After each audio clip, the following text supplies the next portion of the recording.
mesdames et messieurs, dans notre journal sur Tchad 24. Je suis ravi de vous retrouver. C'est l'heure d'abord à l'essentiel. Pendant que nous célébrons la journée mondiale de la prématurité, un autre projet jugé essentiel, en l'occurrence la couverture sanitaire universelle, prend peu à peu forme au Tchad. Vous aurez des détails sur la journée d'information ce lundi à N'Djamena. Et puis j'ai confiance dans la réussite de ce projet grâce à une gestion transparente. Ce sont les propos de l'économiste Dr Abakar Suleiman faisant allusion au PND. Vous entendrez son optimisme. C'est tout pour les titres et bienvenue. Le siège du Sénat a accueilli une journée d'information sur la couverture sanitaire universelle ce 17 novembre 2025. Cet événement est présidé par la deuxième vice-présidente du Sénat, Lucie Biassoumda. Les explications de Jessica Ferry. Journée d'information et de renforcement des capacités sur la couverture sanitaire universelle a pour objectif d'accroître l'engagement des élus locaux dans la résolution des enjeux auxquels est confrontée la Caisse nationale d'assurance santé, tout en offrant une perspective comparative éclairée grâce aux contributions d'experts internationaux. En plus des avantages, la Caisse nationale d'assurance santé fait face à des défis persistants. C'est pourquoi Signabe Barnabas, directeur général de la Caisse nationale d'assurance santé, appelle à une mobilisation collective pour relever ces défis. Ces défis appellent une mobilisation collective, à une volonté politique renforcée, à une gouvernance plus rigoureuse. C'est pourquoi notre ambition est claire de faire de la CSU de réalité pour chaque Tchadien d'ici 2020 et au-delà. Cela implique entre autres l'adoption des textes structurants et de leur application, notamment en ce qui concerne la mutualisation des financements, la responsabilisation des collectivités territoriales dans une logique de décentralisation sanitaire.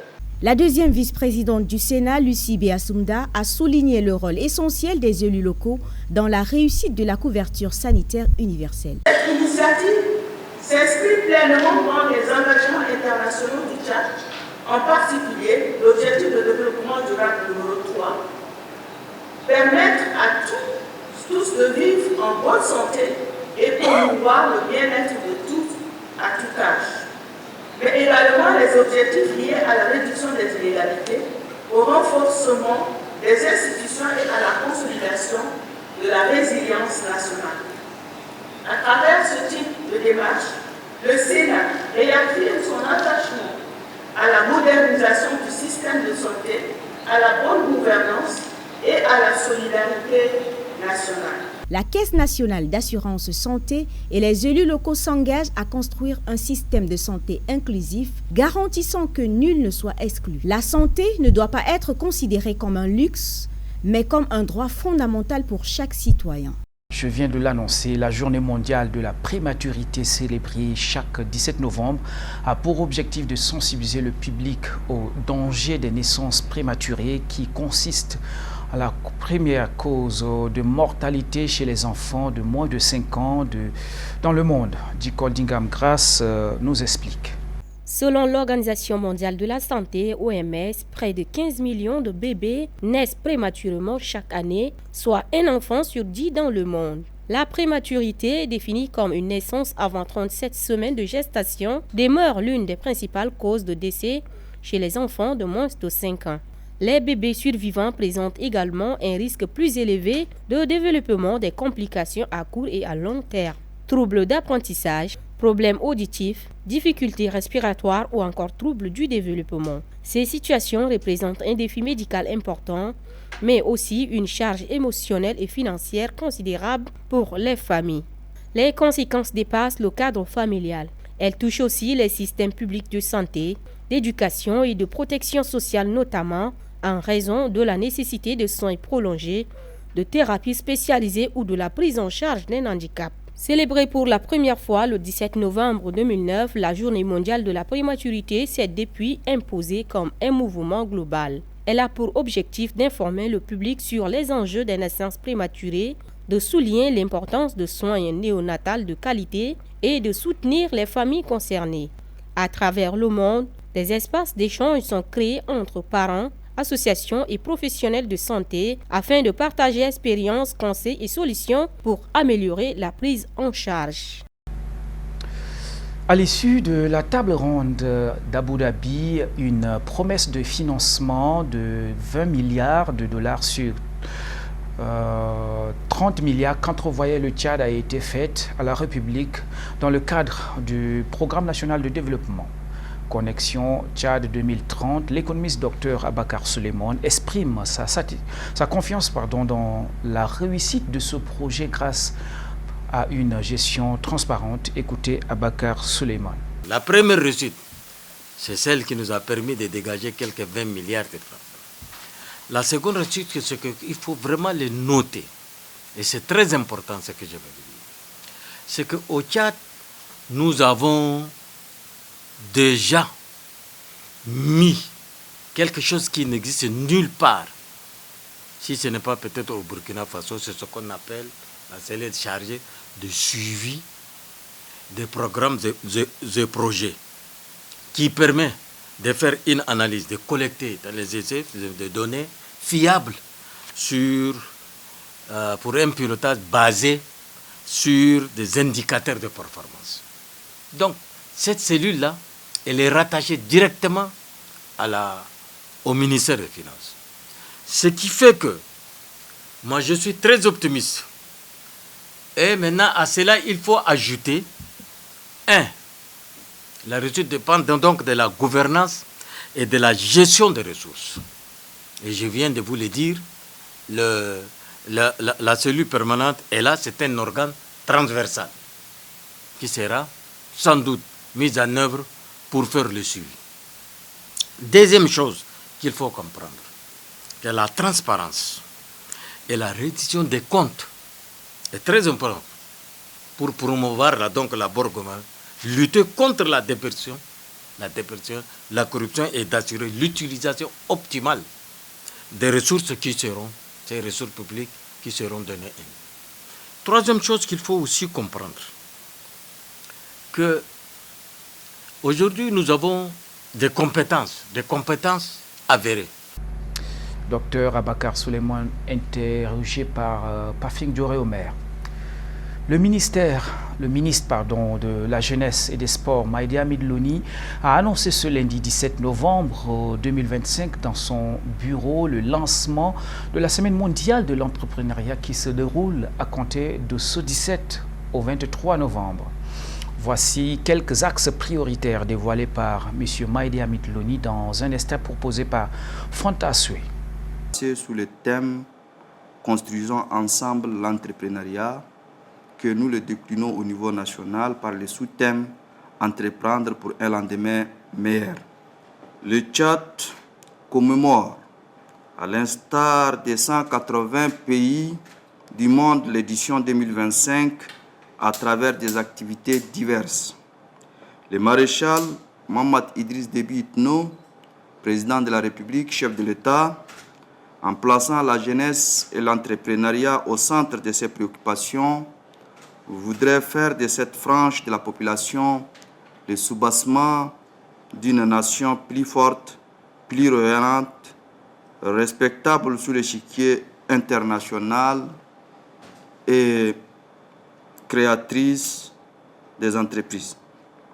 Dans le cadre du plan national du développement Tchad Connexion 2030, le gouvernement a défini des choix stratégiques majeurs sous la clairvoyance du maréchal président de la République, chef de l'État, pour transformer notre économie.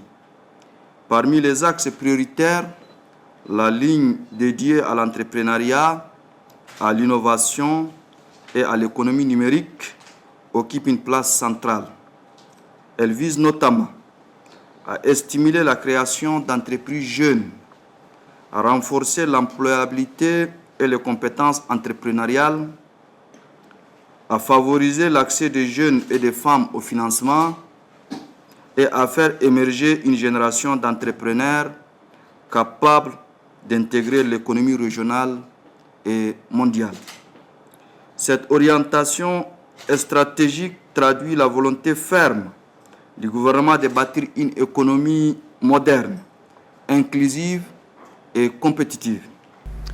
À l'occasion de la journée internationale des étudiants, nos équipes se sont rendues à l'université de N'Djamena pour recueillir les témoignages des étudiants sur leur vie quotidienne et les défis qu'ils rencontrent. Leur récit illustre parfaitement un parcours fait d'espoir, de difficultés et d'attentes. Suivez leurs réactions recueillies par Cécile Marouka.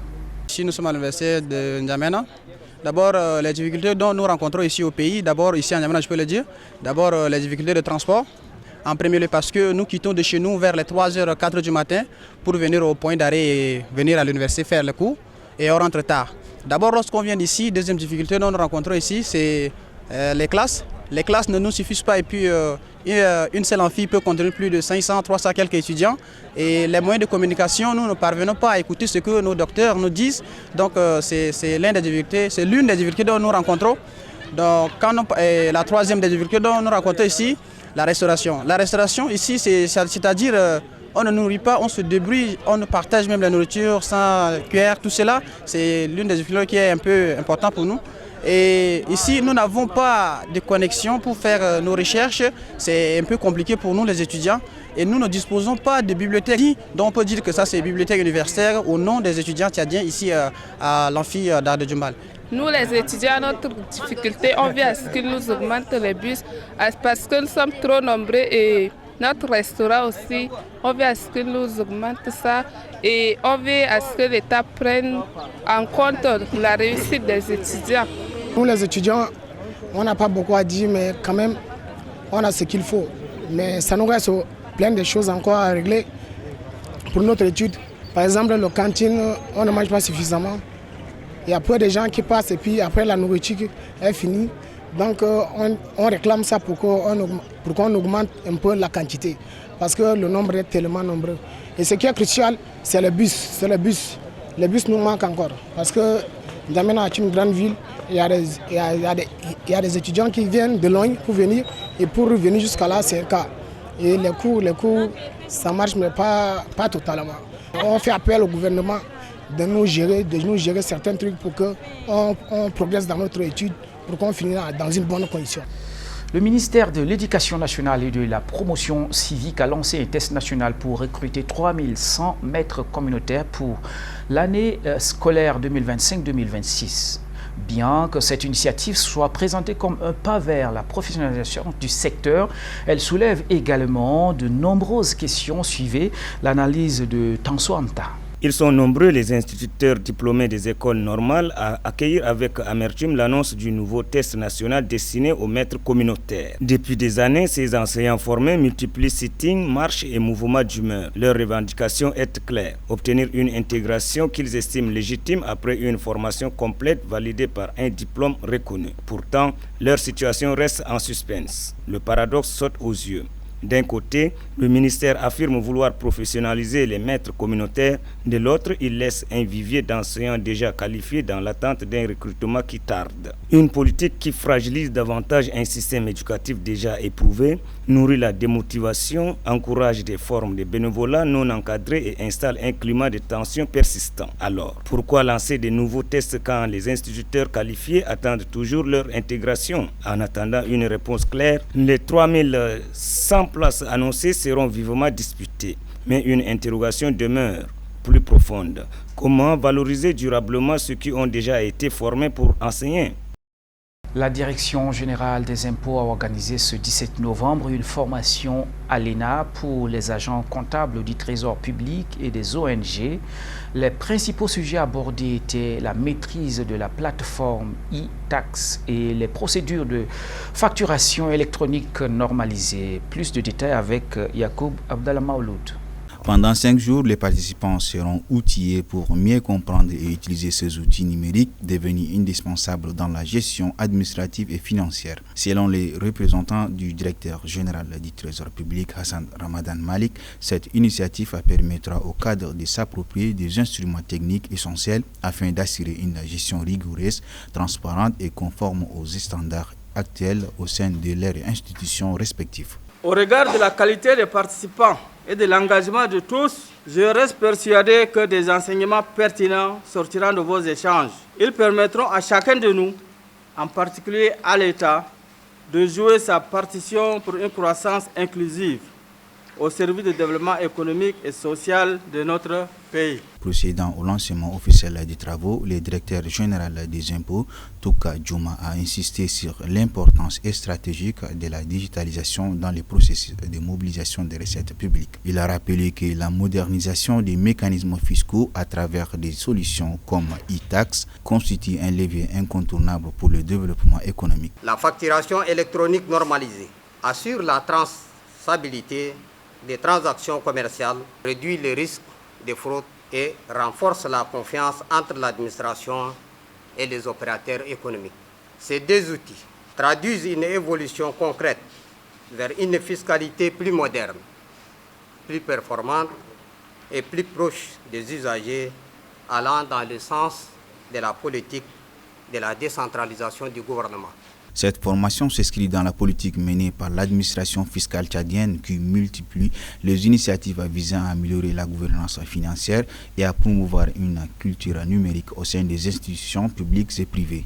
Les participants devront, à l'issue de la formation, être en mesure d'utiliser de manière autonome les fonctionnalités d'e-tax, de produire des factures électroniques normalisées et de contribuer ainsi à la transition digitale du système fiscal national. C'est la fin de cette édition. Bon, je vous retrouve demain, Inch'Allah.